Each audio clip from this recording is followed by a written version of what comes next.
Assalamualaikum students. I hope you are fine. Welcome to Psychology with Muqaddas. Today we are going to study lesson number 6, that is evolutionary and genetic basis of behavior of PSY6 and neurological basis of behavior.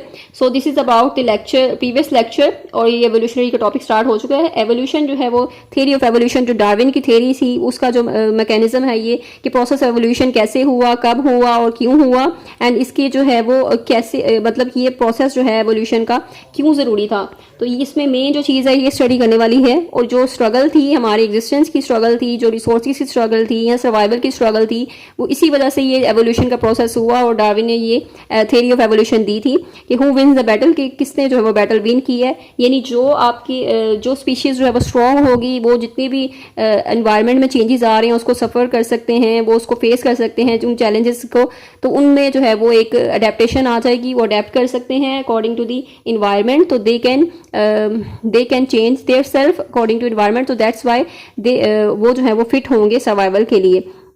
यहाँ पर इन्होंने ये कहा था कि best adapters जो हैं जो अडेप्ट कर सकते हैं अकॉर्डिंग टू सिचुएशन या इन्वायरमेंट को लेकर. यानी इन्वायरमेंट चेंज होगा तो वो खुद को भी उसी हवाले से अडेप्ट कर सकते हैं. तो वो बेस्ट रिप्रोड्यूसर होते हैं. और बेस्ट रिप्रोड्यूसर्स जो हैं वो ones best fit for survival. अगर बेस्ट रिप्रोड्यूसर ना हो तो वो सर्वाइवल नहीं हो सकता उनका, और उनकी स्पीशीज़ जो है उनकी जनरेशन जो है वो ख़त्म हो जाएगी. जैसे कि डायनासोर्स हैं, हम उनके देखते हैं कि एवोल्यूशन नहीं हुई, उनके स्पीशीज़ जो है वो कैसे ख़त्म हो गई Aahista Aahista. So that is why कि अगर वो कॉन्सिक्वेंसेज को फेस नहीं कर सकते, वो इन्वायरमेंट को फेस नहीं कर सकते, एनवायरमेंट के चेंजेस को फेस नहीं कर सकते, तो उनकी जो है वो स्पीशीज़ वो ख़त्म हो जाएगी. सो डिसेंट विद मॉडिफिकेशन क्या है? मॉडिफिकेशन यानी चेंजेस जो आपकी जेनेटिक में जो वेरिएशन होती है, जो चेंजेस होती हैं तो वो कैसे आती हैं. और ये म्यूटेशन जो है, म्यूटेशन यानी आपकी जेनेटिक चेंजेस होते हैं, जीन्स में आपके चेंज होते हैं, जो आपके क्रोमोसोमल ऑर्डर है उसमें चेंज होता है, और इंसान जो है वो उसमें काफ़ी उसमें चेंजेस आ जाती हैं अकॉर्डिंग टू दैट. और उसके बॉडी पार्ट्स भी चेंज हो सकते हैं. जैसे कि प्रीवियस एग्जाम्पल ली थी हमने एक जिराफ की, जिसके पहले जो नेक जो थी वो शॉर्ट थी, फिर आहिस्ता आहिस्ता उसकी नेक जो है वो लॉन्ग होती गई. तो ये थी कि नेचर उसकी जो वेरिएशन हुई है जेनेटिक में, जीन्स में भी वेरिएशन हुई है, अडेप्टेशन हुई है उसकी, और उसने अडेप्ट कर लिया according to the environment.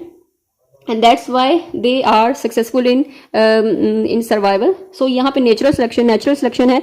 Natural selection क्या होता है? नेचुरल सिलेक्शन आपका प्रोसेस है जो कि आपकी जितने भी नेचर जो है वो सिलेक्ट करती है, यानी जो फिट हो सर्वाइवल के लिए, यानी जो अडेप्ट कर सकता है अकॉर्डिंग टू दी इन्वायरमेंट, या फिर इन्वायरमेंट के जो प्रेशर है उसको वो सफ़र कर सकते हैं, फेस कर सकता है, उसके अकॉर्डिंग अडेप्ट कर सकता है. तो दैट इज़ कि वो नेचुरल सिलेक्शन में उसकी जो जेनेटिक वेरिएबिलिटी होती है वो अडेप्टेशन में सक्सेसफुल हो जाए तो उसकी जो जनरेशन है वो फर्दर भी उसमें वो अडेप्टेशन जाएगी नेक्स्ट जनरेशन में भी, और इस तरह वो सर्वाइव कर सकते हैं. जैसे कि यहाँ पर एग्जांपल है डॉग्स हैं. डॉग्स अगर वो लर्न ना करें how to cross the road तो वो किसी भी गाड़ी के नीचे आके मर सकते हैं. तो दैट इज़ वाई कि स्पीशीज़ जो है वो अगर अडेप्ट ना करे अकॉर्डिंग टू द इन्वायरमेंट तो दे कैन नॉट सर्वाइव. तो सर्वाइवल का इशू है यहाँ पे. फिर जेनेटिक वेरिएशन है. जेनेटिक वेरिएशन क्या होती है? जेनेटिक वेरिएशन को फाइलोजेनेटिक इनर्शिया भी कहते हैं. यहाँ पे जेनेटिक वेरिएशन मीन्स आपके जीन्स में जितने भी चेंजेस आती हैं वो आपकी जेनेटिक वेरिएशन है. और वो चेंजेस क्यों आती हैं यहाँ पे इंपॉर्टेंट ये क्वेश्चन भी है, और नेचुरल सिलेक्शन का क्वेश्चन भी है, थ्योरी ऑफ एवोल्यूशन का क्वेश्चन भी है, और जो येलो हाईलाइटेड है वो आपके एमसीक्यूज भी हैं. आपके क्विज में भी आ सकते हैं और आपके एग्जाम्स में भी ये इंपॉर्टेंट एमसीक्यूज के हाईलाइट किए हुए हैं. जेनेटिक वेरिएशन क्या है? जेनेटिक वेरिएशन हो गया, उसके बाद changes in genetic variation combination can occur through. यहाँ पर जो जेनेटिक में चेंजेस जो होते हैं, जेनेटिक कम्बिनेशन है वो कैसे चेंज होता है? Combination of different gene pool.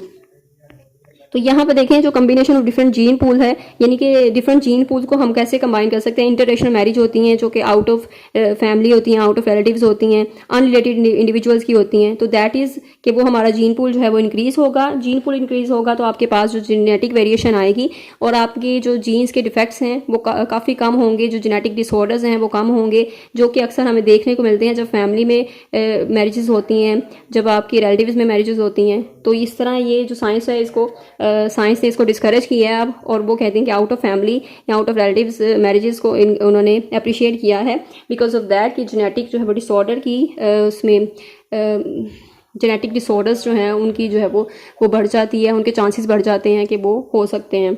And then mutations हैं. म्यूटेशंस आपके चेंजेस हैं, आपकी जीन मटेरियल में चेंजेस हैं, जेनेटिक जो एक्सीडेंटल भी हो सकते हैं,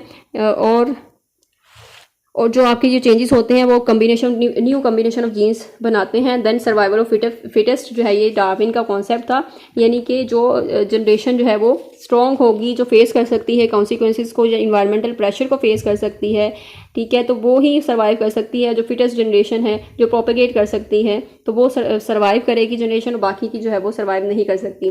देन एवोल्यूशनरी अडेप्टेशन है। एवोल्यूशनरी अडेप्टेशन क्या है, इंपॉर्टेंट क्वेश्चन है। यहाँ पे 2 टाइप्स ऑफ अडेप्टेशन उन्होंने बताई है, जो कि एक सेंट्रीपिटल है, सेंट्रीफ्यूगल है। सेंट्रीपिटल मीन्स ऐसे ऑर्गेनिज्म जो कि हर कंडीशन में सेम ही रहेंगे, उन पर इन्वायरमेंट का प्रेशर नहीं उन्हें चेंज करता। इसमें फेमस एग्जांपल एक सिल्वर फिश की है, जो कि हमारी अलमारियों में देखने को मिलती है, जिसमें कपड़े हम फोल्ड करके रखते हैं, तो अक्सर वो सिल्वर फिश भी हमें कभी मिलती है देखने को। तो जो गर्ल्स हैं इसको अंडरस्टैंड कर सकती हैं, और इसमें गर्ल्स के लिए ये एग्जांपल समझना इजी है। बॉयज़ हैं मे भी उन्होंने कभी ना देखी हो, लेकिन जो गर्ल्स हैं उन्होंने देखी होगी, आपकी अलमारियों में से निकलती है, जो पुराने कपड़ों में से निकलती है कभी सिल्वर फिश। तो वो नेक्स्ट है सेंट्रीफ्यूगल है। सेंट्रीफ्यूगल मींस आपकी जो इन्वायरमेंट है वो आपको चेंज कर देते हैं, ठीक है, आपकी जो चेंजेस हैं वो आप में आ जाती हैं बिकॉज ऑफ दैट इन्वायरमेंट। तो ये एवोल्यूशनरी अडेप्टेशन है। स्पेसिएशन है। स्पेसिएशन का की डेफिनेशन क्या है कि जब सेम स्पीशीज़ हो उसको हम डिफरेंट जियोग्राफिकल लोकेशन पे भेजते हैं तो वो उसी हवाले से इवॉल्व करके डिफरेंट स्पीशीज़ बन जाती हैं। एंड देन आइसोलेशन है। आइसोलेशन वही है कि हम स्पीशीज़ को आइसोलेट कर देते हैं, वहाँ पे कोई कंपटीशन नहीं होता, तो वो डिफरेंट इवॉल्व करके वो भी डिफरेंट स्पीशीज़ बन जाती हैं, जैसी की लोकेशन होगी वो वैसी ही बन जाएंगी। अडेप्टिव रेडिएशन भी वही है कि अडेप्टिव प्रोसेस होता है, सेम स्पीशीज़ जो हैं वो इवॉल्व करती हैं, डेवलप करती हैं डिफरेंट कैरेक्टरिस्टिक्स, जैसे कि ऑस्ट्रेलिया के मार्सुपियल जिसे वो उन्होंने रेडिएट किया डिफरेंट स्पीशीज़ में, फिर तस्मानियन कैट बन गया, कोई कोआला बन गया, डकबिल बन गया, वाटर का कैंगरू स्प्रेडिंग। अच्छा, यहाँ पर डिफरेंट जो हैं वो लोकेशंस पे डिफरेंट जो है वो स्पीशीज़ वो बन गए थे। तो ये चीज़ अडेप्टिव रेडिएशन है। And then evolution mammalian primate to homo sapien. यहाँ पर ये बता रहे हैं कि एवोल्यूशन कैसे हुई, यानी मेमेलियन से हम प्राइमेट की तरफ गए, प्राइमेट से हम होमोसेपियन कैसे बने थे। तो फर्स्ट ऑफ ऑल उन्होंने बताया कि इवॉल्व हुए हम फिशेज जो थी पहले वो ज़मीन पे आई, उसके बाद वो एम्फीबियंस बने, डायनासोर्स बने, और फिर डायनासोर्स ने पूरी दुनिया पे हुकूमत की। फिर उसके बाद क्या हुआ, उनके ब्रेन्स जो स्मॉल थे, फिर रेप्टिलियन आए, फिर उसके बाद ममेलियन आए। उसके बाद ये ममेलियन की उसमें करैक्टरिस्टिक बताई हैं कुछ, ये भी इंपॉर्टेंट क्वेश्चन है कि ममेलियन की करैक्टरिस्टिक्स क्या हैं। फर कोटिंग होती है, थर्मोरेगुलेशन होती है, स्ट्रॉन्ग ऑल्फैक्शन होता है, बेटर हेयरिंग थी उनकी, और उनकी बोन्स जो थी, जॉ बोन्स जो थी, मूव टू अ साइड, अच्छा, टू फॉर्म ईयर बोन्स। यहाँ पर ये करैक्टरिस्टिक बताए गए हैं सारे, इनको आपने रीड कर लेना है। Then mammalian evolution began with monotremata. अच्छा, मोनोट्रिमेटा इंपॉर्टेंट एमसीक्यूज है जिसमें बताया जाता है उन्होंने कि जो मेमल्स हैं और रेप्टाइल्स हैं, तो ये दोनों को ही मोनोट्रिमेटा कहते हैं। जो मेमल्स हैं ये मेमल्स भी हैं और रेप्टाइल्स भी हैं। तो इस तरह ये हुआ कि पहले तो फिशेस थी, उसके बाद एम्फीबियंस आए, रेप्टाइल्स आए, मेमल्स आए, मेमल्स के बाद उसके बाद हमारा जो होमोसेपियन का है वो स्पीशीज जो स्पेसिफिक वो हुई, यानी कि हमारी जो ह्यूमन बींग्स हैं वो मॉडर्न ह्यूमन बींग्स इस तरह इवॉल्व हुए थे with the time being. Advantages क्या हैं? एडवांटेजेस यहाँ पर मेमल्स के जो थे, ममेलियन एवोल्यूशन जो हुई उसके एडवांटेजेस बताने हैं कि क्या थे। तो ये बहुत इजी है, इसको आपने जैसे एक बार रीड कर लेना। देन ह्यूमन एवोल्यूशन है, दिस इज मोस्ट इंपॉर्टेंट, ये आपके क्वेश्चन भी है एग्जाम्स में। एंड देन इसमें जो एमसीक्यूज हैं ये भी इंपॉर्टेंट है। एंड देन इसको आपने अंडरस्टैंड करना है कि आपकी एवोल्यूशन ह्यूमन की कैसे हुई थी, यानी होमिनिड्स से पहले 7 डिफरेंट स्पीशीज थी, उनके नेम्स क्या थे वो नेम्स आपने याद करने हैं।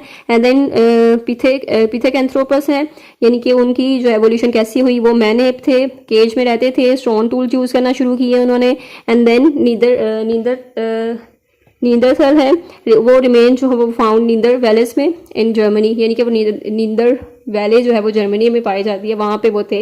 तो ये बहुत डिफिकल्ट नेम्स हैं, लेकिन आपने इनको याद करना है, फिर भी स्पेलिंग्स भी राइट होने चाहिए because this is most important question कि ह्यूमन की एवोल्यूशन कैसे हुई थी। और यहाँ पर जो या फिर वो अलग भी पूछ सकते हैं, या फिर पिथेकैंथ्रोपस का पूछ सकते हैं कि वो क्या थे, उनके करैक्टरिस्टिक क्या थे, तो ये आपने अलग से बताना है। और नींदरथल के भी अलग से हो सकते हैं कि उनके करैक्टरिस्टिक क्या थे, तो उनको आपने डिफ्रेंशिएट करना है। ये पैराग्राफ रीड करेंगे तो आपको अंडरस्टैंडिंग हो जाएगी कि इनमें क्या फ़र्क है और इसको कैसे आप डिफ्रेंशिएट कर सकते हैं। So I hope I made it clear for you. If you have any question then you can ask in comment section. Don't forget to share this video with other students and don't forget to subscribe and like, share this video. Thank you so much. मिलते हैं next lecture में. Till then take care. Allah Hafiz.